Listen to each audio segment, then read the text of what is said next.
লবণ দিয়ে একটু লাড়া দিতে হবে।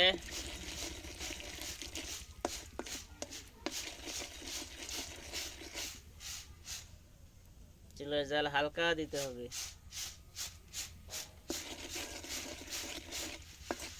দিতে দিতে দিতে দিতে দিতে দিতে যখন একটা একটা করে ফোটা শুরু করবে তখনই সারা দিয়ে ঢেকে দিতে হবে।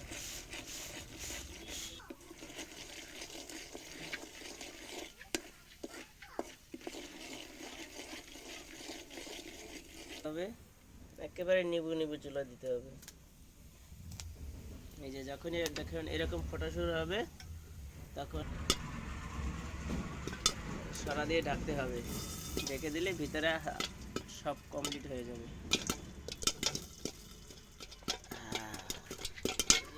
উঠিয়ে দেখি হয়ে গেছে পপকর্ন।